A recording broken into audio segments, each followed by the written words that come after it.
guys, it's Phoebe from Host Phoebe and welcome back to another 25 days of Phoebe. So I thought today I had the best idea for a YouTube video and I don't think it's ever been done before, and I was like, okay, so if you've never seen my face on your screens before, please click that bigger subscribe button down below and also click the notification bell to get notifications every single time I upload. Without further ado, let's get in with the video. So, the reason why I think splitting the Doctor and Companion art makes really good storytelling in Doctor Who. I know, right? This is the video idea. So, take Gridlock for example. When the Doctor tries to show off to his new companion Martha and takes Martha to the same place he took Rose, what happens a few minutes after they get there? She gets kidnapped, and I'm like, yeah, that's all the Doctor's fault. But I think this is a really good way of chucking Martha in as a companion, because in both the Smith and Jones and the Shakespeare Code, it was her following the Doctor, like helping him. But I think this is really good because in Gridlock you get to see finally what she's actually capable of beyond anything. You get to finally see what she is capable of by herself without the Doctor. And personally, I think that is really good storytelling, because Gridlock is actually where she makes her mark and you're like, yep, she's the Doctor's new companion. Yep, these are her traits. And I think it's the right way to go if you're introducing a new companion, because personally I get annoyed if they don't split up the Doctor and companion, because you're like, what the hell was their traits? But unlike Rose, the Doctor kind of chose to do things by himself without her, and she just kind of moaned about it. She didn't like the Doctor being out of her sight. But with Martha and Gridlock, she's intelligent, she's quick thinking. So when she gets kidnapped and the Doctor's trying to get down to the fast lane to rescue her, she actually comes up with the idea of getting them to turn off the car engine so it buys the Doctor a bit more time. And I think that's genius, because not only is she alone and lost, but she's in a strange place with strange people, and the fact that she comes up with this idea of turning the car engine off is really interesting, because it shows her as an individual, and the fact that she has to tell these people that she trusts the Doctor, that the Doctor's her friend, and like she has to trust, they have to like put their trust in the Doctor. I think that's a really good way of going about it, just in general as well, of course. Let's go to another incident. Daleks in Manhattan.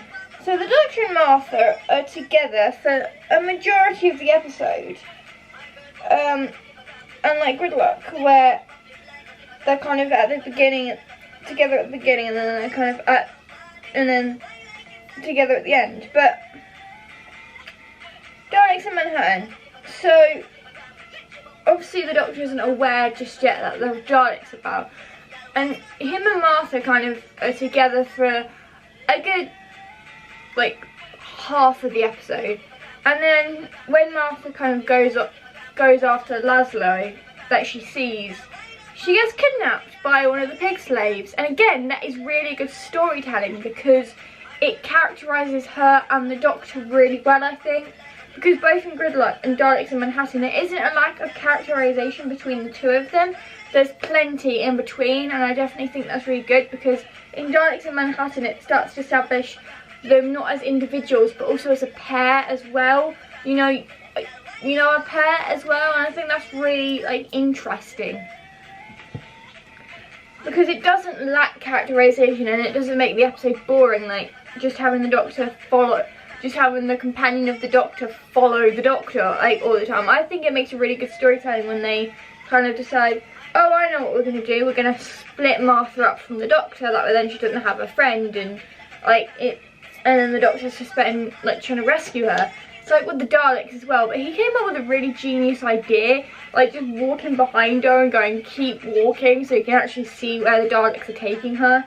I think that was genius. Like, the Doctor could have easily just grabbed her arm and pulled her out of that, but instead he needed to find out exactly what the Daleks were up to. So he was like, why don't I just find out where the Daleks are taking Martha and the others. I'm like, that is genius. TARDIS, what did I say about? But yeah, I think that she's generally genius. Let's go to another incident. 42. Again, Martha decides that she's going to go and help out with the deadlock sealed doors. Again, that's her decision to be split from the Doctor.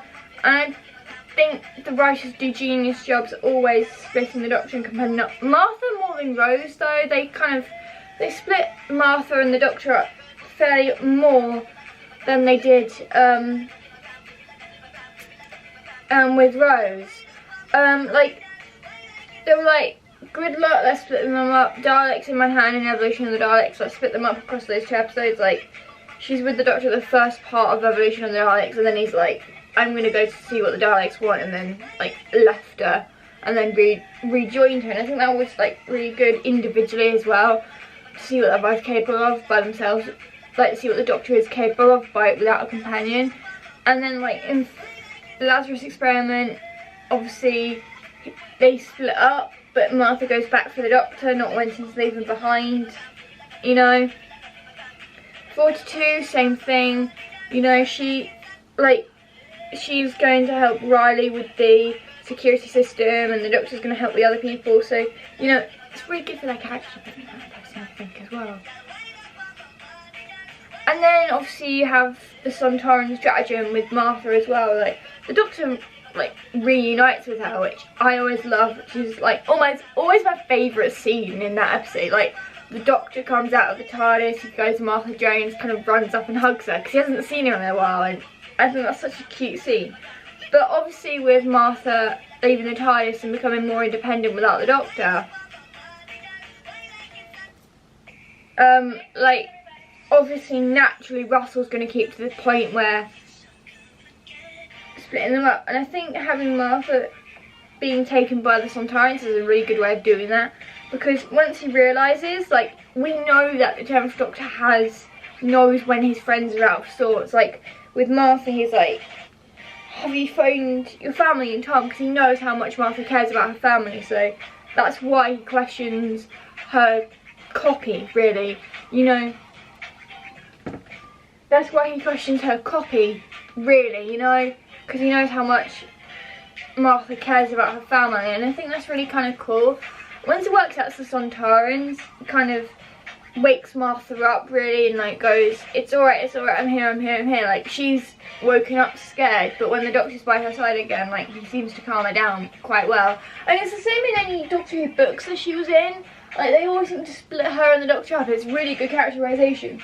Like, trust me, if you get any of the Doctor Who books, you'll find out that they're just as good as the episodes, but they're kind of off-screen adventures. So they had more adventures than what's shown on the show, but